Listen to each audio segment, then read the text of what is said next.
robots and the 3 laws of robotics.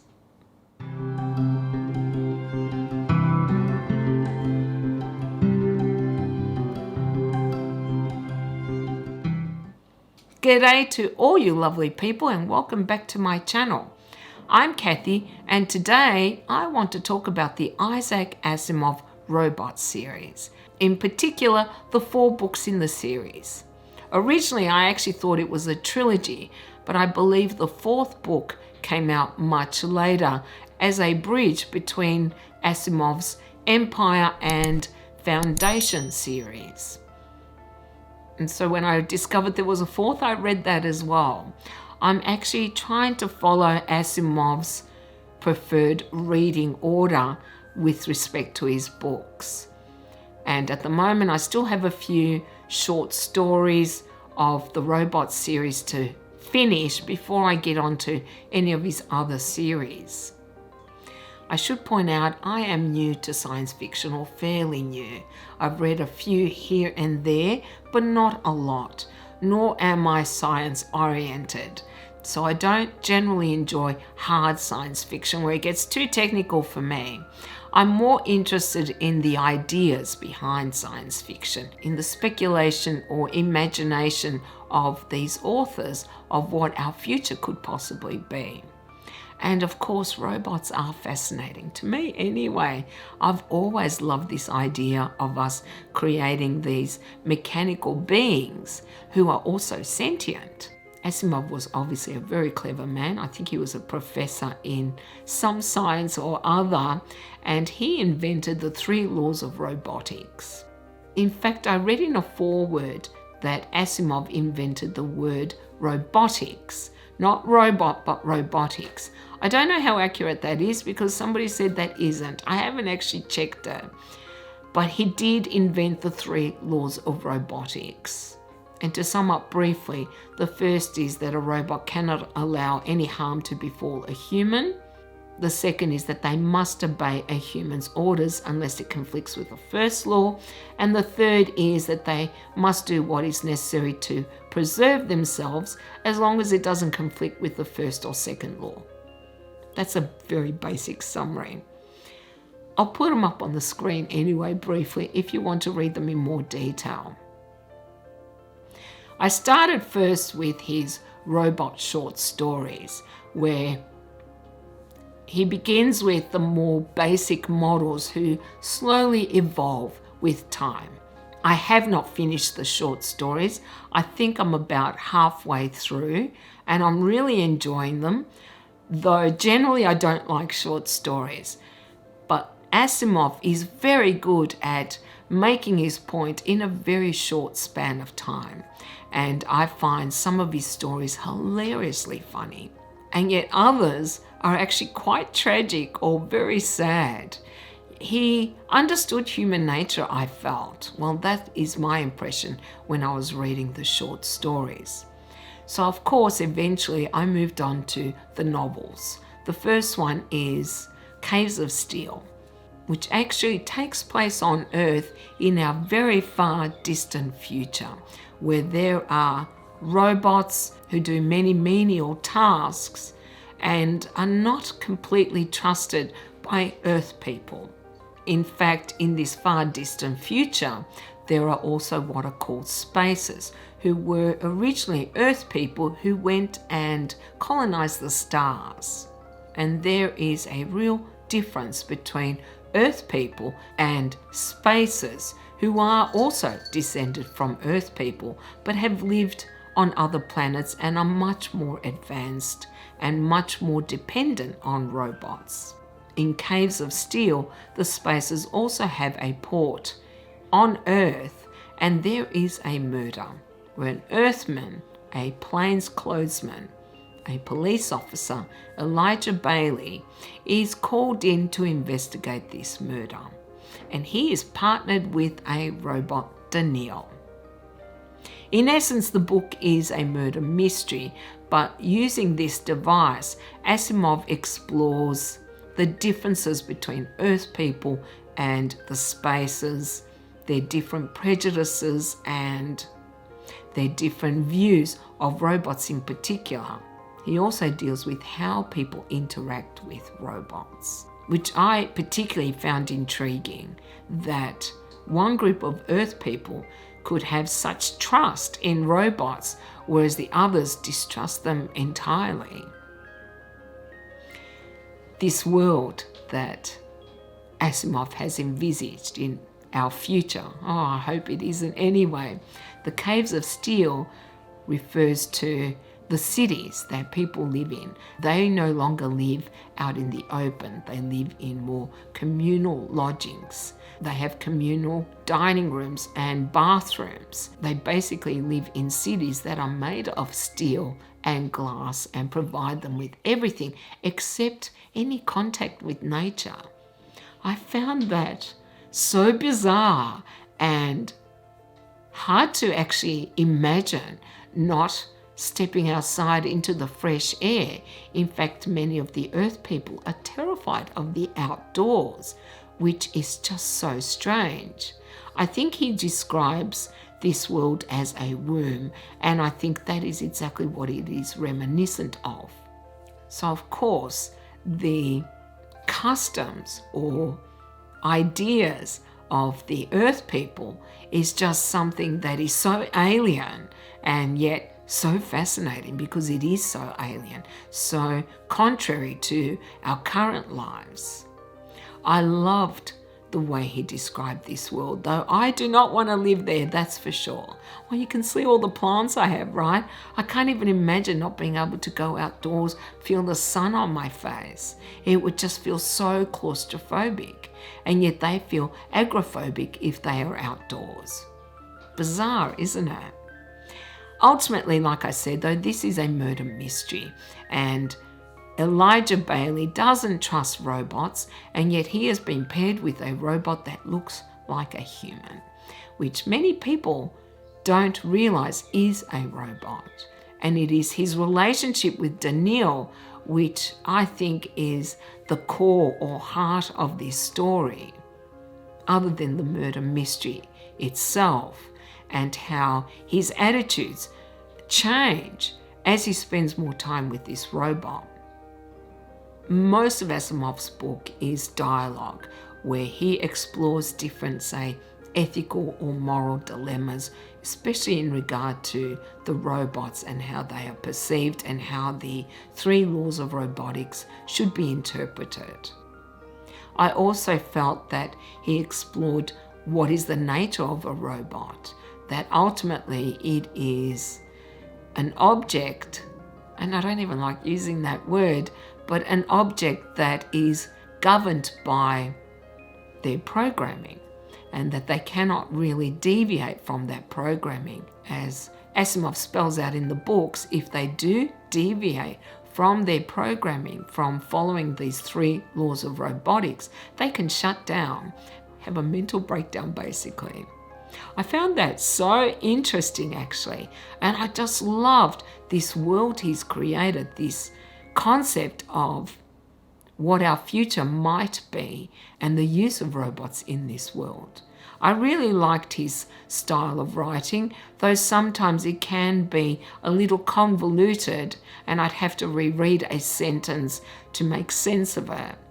But that is simply because his language is sophisticated and some of these concepts are quite convoluted or complex. But that was something I really enjoyed in Caves of Steel, and I just loved watching this relationship between Elijah Bailey and Daniil, the robot, change and evolve over the course of the book. I really loved Caves of Steel, though I don't like this vision of our possible future. Nevertheless, this is one of my favourites of the series. What I really liked about this quadrilogy is that each book takes place on different worlds. The first takes place on Earth, the second takes place on Solaris, a spacer planet. As I said, the spacers are descendants of Earth people, but have now evolved and changed so much that they almost seem like 2 separate species.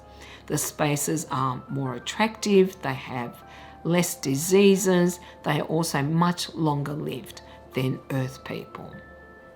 And yet they have their own issues. The second book, Naked Sun, takes place on Solaris, one of the spacer worlds, where there are very few people and something like 10,000 robots per person. Just the complete opposite of Earth, really. Elijah Bailey is called in once again to investigate a murder, and he is again partnered up with Danielle. I have to admit, I love Danielle. I sometimes found Elijah really pedantic, but overall I really liked how he did his absolute best to learn and adapt to these new situations that he was faced with. Overall though, Elijah, I think, is a likable character, though I think Danielle is even more likable, even though he has no real emotions. He has what he considers equivalence to emotions, but it is not the same as obviously human emotions, though that is a question. If it is similar in nature based on his programming, does it mean then that it isn't an emotion? Or is it simply that because he is programmed and he is a robot and we do not like to imbue mechanical things with humanity, does it mean that he is less feeling than a human? See, these are the kinds of questions that will come up as I was reading these books, which would then leave me pondering whether a robot can go beyond his programming. Okay, I've strayed from the point. In The Naked Sun, Elijah is investigating the murder of a husband where it seems that the only possible perpetrator would be his wife, a new character we are introduced to, Gladia. This world of Solaris seemed to me almost the extreme opposite of Earth, where Earth people live communally pretty much. In Solaris, they don't even have physical contact with others. They view people through a viewfinder, and the idea of actually being in the same room with another person is horrifying to them. I found that so bizarre that humanity, or these spaces, had evolved to the point where they actually could not bear the idea of being so close to another human being.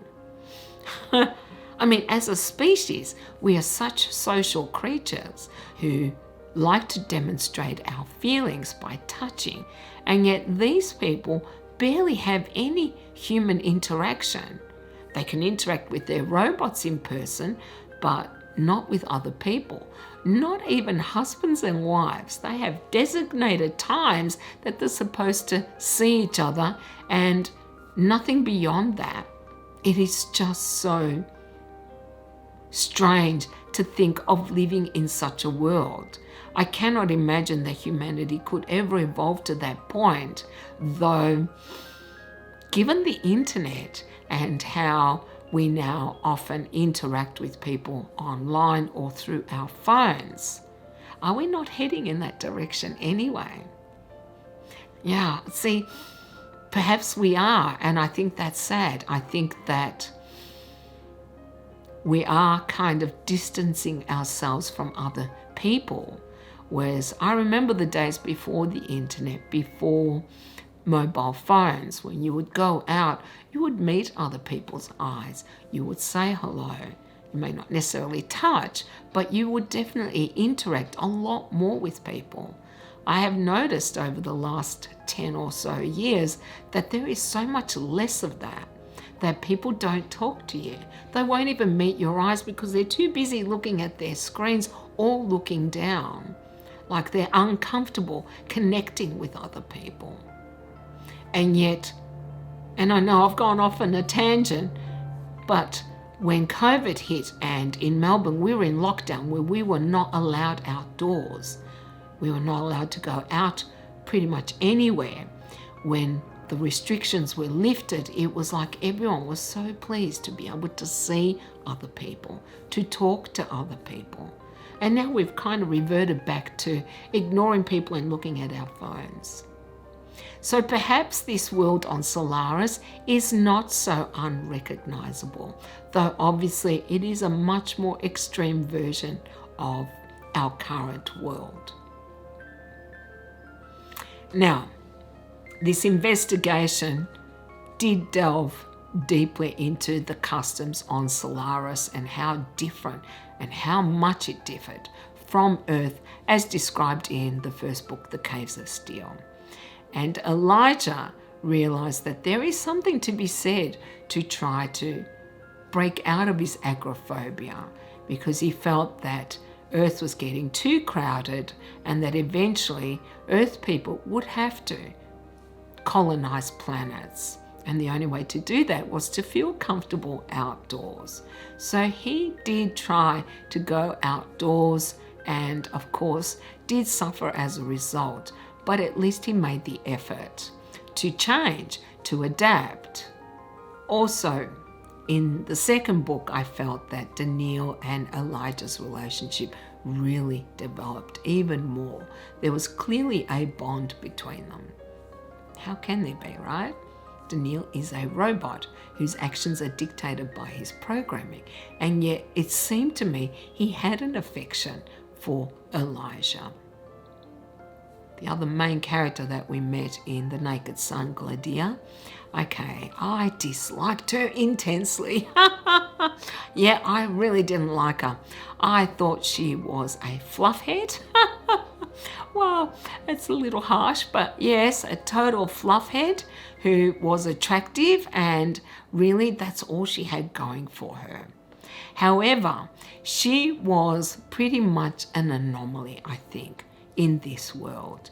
She was seeking that human intimacy, that human contact, and struggling as a result, living on Solaris, where that was really not just frowned upon, but seen as a horrible thing to do.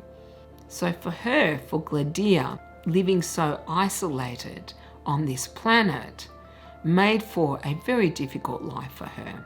And of course, I did have some sympathy for her in regard to that. I just found her quite unlikable. Yeah, I'll admit that. Elijah Bailey is a clever man, and I really liked the way he resolved the mystery. I just didn't understand his attraction to Gladia. The third book is The Robots of Dawn, which actually predominantly takes place on Aurora, the most powerful spacer planet. At this point, Elijah has actually been spending more and more time outdoors, trying to grow accustomed to it, as he feels the future of Earth is to colonize planets. Earth people are also in agreement on this. And there is a spacer, a powerful, politically powerful spacer, Hastoff, I think his name is, who is in support of Earth actually exploring the stars, whereas the majority of the spacers want the worlds for themselves and for Earth to stay where they are. So Elijah is sent once again to another planet, to Aurora, to investigate a possible murder of a robot, a human form robot. Hastoff is also the one who created the human form robots like Daniel and this other one. And there is an accusation against him that he is the one who basically destroyed the robot by basically getting it to shut down irrevocably. This robot, though belonging to Hastoff, actually was being used by Gladia, who left Solaris because of the restrictions and lack of intimacy and moved to Aurora. We get to see that Aurora's society is once again quite different to either Earth or Solaris. And one thing that I did not like about this book is that sex played a part in it, which I thought was really strange for a science fiction novel. Basically, this world is much, much more permissive when it comes to sex, and Gladia, who felt obviously sexually repressed in Solaris, explored sex on this planet of Aurora with other spaces, and it was still dissatisfied, and eventually there was robot sex. Yeah, that's all I'm going to say. Asimov does not get into the nitty-gritty of it, thankfully, but I was so surprised when I realized that, wow, yeah, sex is actually going to play a part in this book. There is more interaction between the different people that live on Aurora, and there was a lot of talk about the sexual practices and bathroom etiquette in Aurora, which I found it wasn't really necessary, but there was also a little bit more talk about the different politics regarding the Earth's desire to explore the stars and the spaces who wanted to keep it for themselves. Overall, I really liked some of the issues raised in this.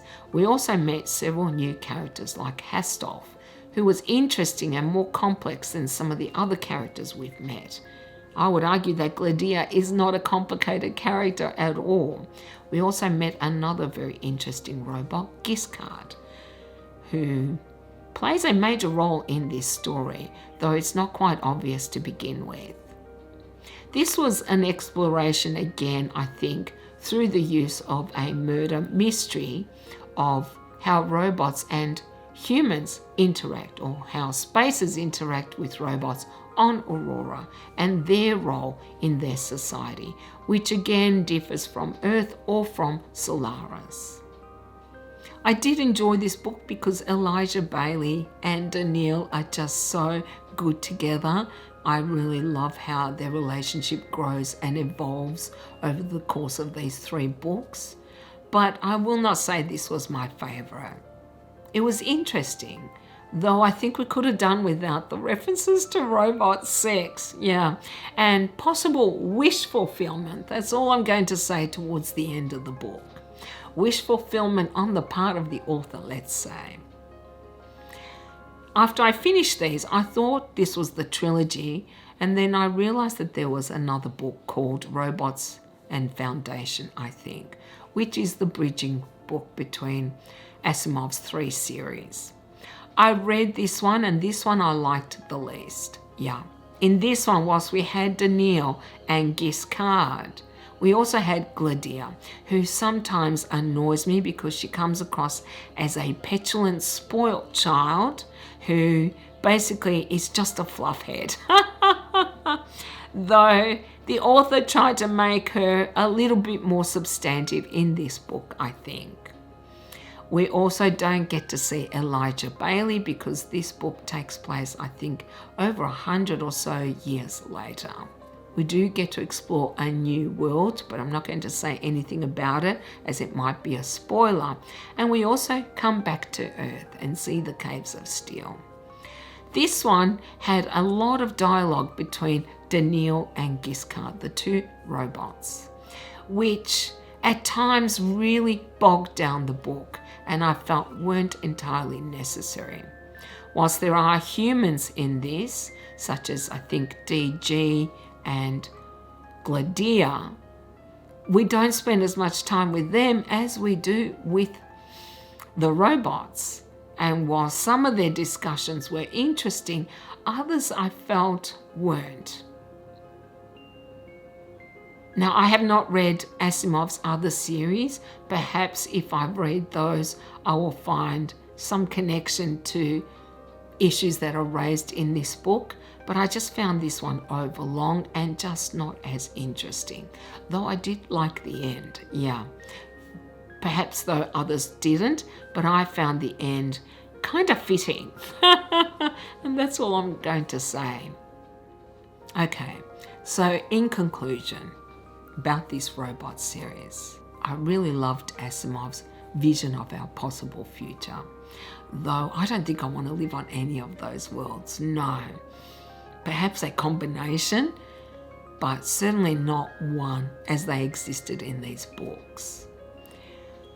I did find some of the philosophical questions he raised, such as, with dependence on robots, do we become somehow less human, require less, therefore strive less? Some of these arguments I found very compelling and actually convincing. I think if we have everything laid out for us or made too easy, are we going to be inclined to strive, to improve? Why would we? I did enjoy that aspect of the book, some of these philosophical or ethical questions. And I really loved the character of Daniel. He was just, definitely my favorite. Elijah actually came second. And I thought his characterizations were good. I just didn't like the character of Gladia. I thought she was a little too airheaded for my taste.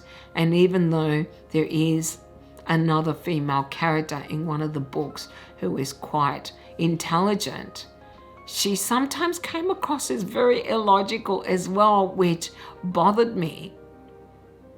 I don't know if that is a sign of the times, because some of these books were written, I think, in the 50s or later. Regardless, I found the female characterizations a little lacking in depth, and I think they could have been explored a bit more. The robots were better described, I felt anyway.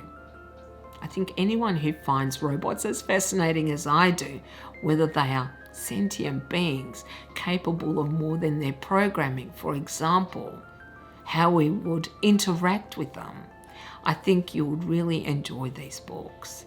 I thoroughly recommend them, though I won't deny they are not equally as good. No. As for a score for this series, I'm not going to score the individual books, but the series as a whole, which is the 4 books, I would give it a 7 to 7.5. Anyway, that's all I have for you guys today. Now I would love to hear if you have read the Robot series and what your thoughts are on it. Or have I inspired you to read this series? And you can let me know down in the comments, or you can contact me on Instagram. Thank you also very much for watching. I really do appreciate all of you. And if you like this video, then you can do the usual. You can like, comment, and subscribe if you haven't already, as it helps my channel to grow. I hope you all have a beautiful day, and I will see you next time. Bye.